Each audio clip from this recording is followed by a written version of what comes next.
Hey guys, Sarah here. Welcome back to my channel where we talk about personal development, manifestation, money, mindset, and more. So the law of assumption has been such a buzzword lately. I've seen it all over. I've seen it on YouTube, TikTok, you name it. And I just want to give you my take on it today. First of all, the term law of assumption seems to come from a man named Neville Goddard. If you're into this type of spirituality, maybe you've heard of him already, maybe not. At some parts, I'll be reading you little parts of his original speech. But just to explain it first in a nutshell, you have the law of attraction, which of course, law of attraction. It's about aligning yourself and attracting things to you, drawing things to you, right? Now the law of assumption, like the word says, it's about assuming. It's about assuming it's already done. It's assuming you already have what you desire, right? And yes, there can be discussions if the law of assumption isn't actually part of the law of attraction, but hey, that's a whole different story. Let's just talk about law of assumption today. Well, the whole point is really to imprint your mind with these new beliefs and to manifest way more effortlessly than before and a lot faster. Now let me read some Neville Goddard to you.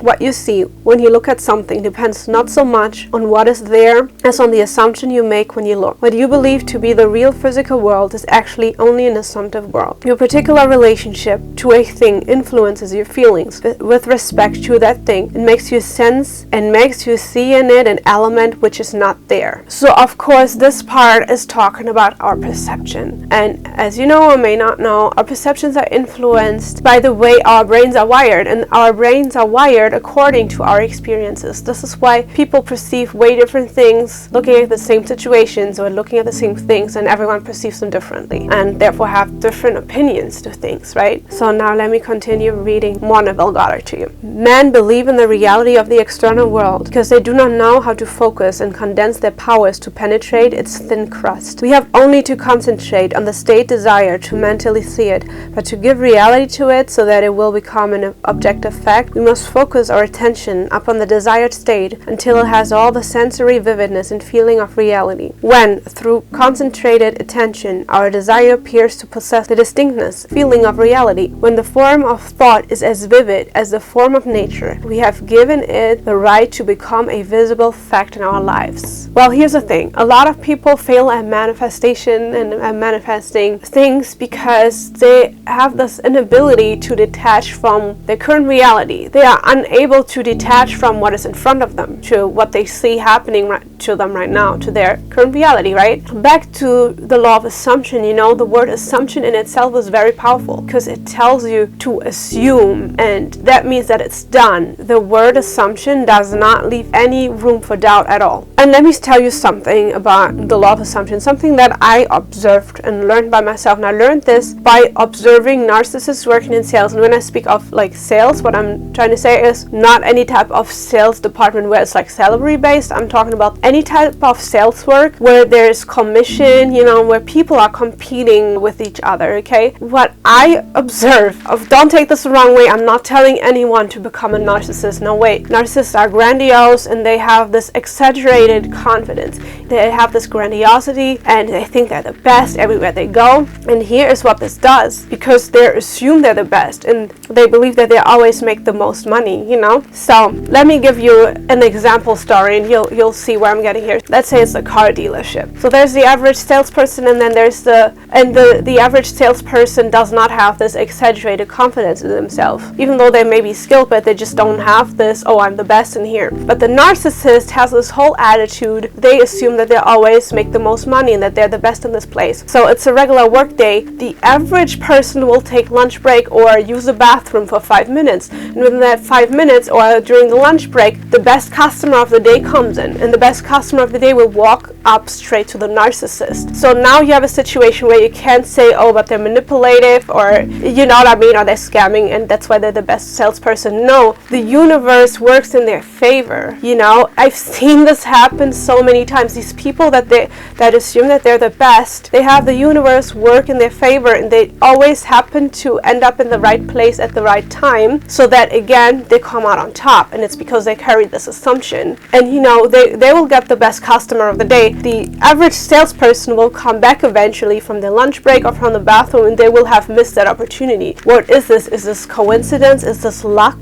And what I say is because the law of assumption was working, they carry this belief within them. They have this imprint imprinted within their subconscious mind. They assumed they're the best, they're the biggest money makers there. The universe worked in their favor and brought them the opportunity and brought the luck in their favor that they were standing at the door while the other person was at the restroom or on their lunch break. You know what I'm saying? Go ahead and observe this yourself. It's funny because I really learned this through observation, how powerful these beliefs are. And I didn't know that this was called law of assumption then, but I saw this and it really taught me something of how powerful our beliefs are. Bottom line, when you assume something, you're creating a belief within yourself, and that belief imprints your subconscious mind. It imprints your energy, the energy that you reflect out into the world, and at the same time it influences the way you act. Your actions are gonna catch up to your beliefs according to what you believe about yourself, and therefore the universe is gonna start working in your favor, and you'll have opportunities come up and you'll have things happen that sometimes may seem like luck, but it is because you have those assumptions, and those assumptions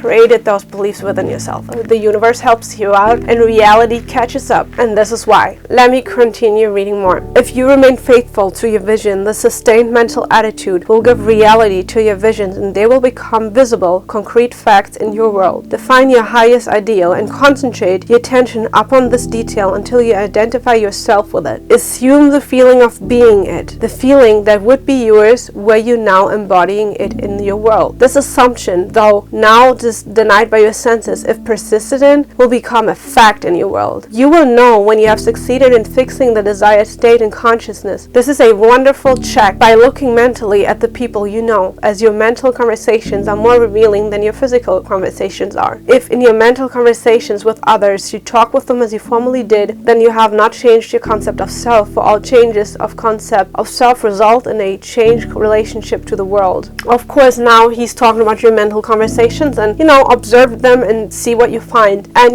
for myself, talking about physical conversations, a very good example where I find my own mindset shifts is, years ago when I was broke, I remember complaining a lot and engaging in conversations with people that were complaining about anything related to money or other things that are not available or whatever. Ever since then, I've completely shifted my mindset, and my reality has completely shifted too.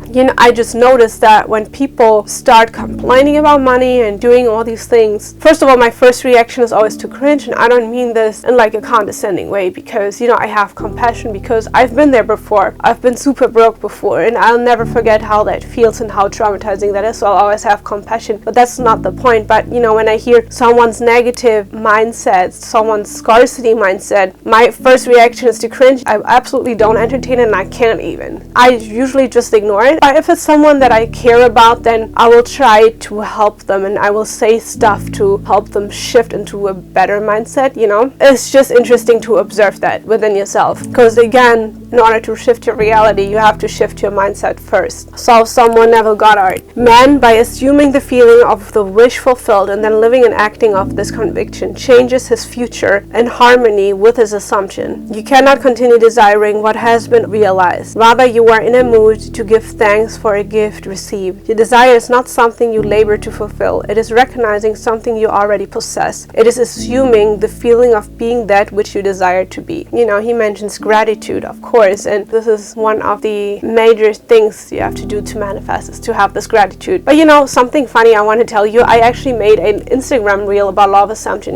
Those reels are 15 seconds, so I only explained the basic theory of you have to assume, right? And it got a lot of views, and also it was pretty much well received by the majority of people. There were some that got really triggered and that wrote me back long comments, and it was very telling what they said. Some people said, oh, this is not going to do anything because you have to act, you have to do things enough. Again, it was 15 seconds, and obviously you have to put in the work. That wasn't the point of it, because I wasn't explaining everything. That was one thing, people complaining about me saying that oh, you have to put in the work. And then there was one comment that said, I'm just rather happy to be here in the here and now versus being disappointed for things that aren't going to work out for me anyways, and affirming these things is not going to do anything. This thing with you have to act on it. And it was so revealing to me, because know, all that was a reflection of that person's limiting beliefs. When they say this words such as disappointment, that shows me that maybe they did desire more, but you know, they let failure kind of get the best of them. And it tells me at the same time that they have this mindset of giving up. It's sometimes this paradox of you have to be grateful, you have to be happy right now, because otherwise you'll never be happy. And you know, I made a whole video about that just a few weeks ago. Anyways, let me know what your thoughts are. Have you used the law of assumption? What are your thoughts on the topic? Comment below, and I see you in the next video.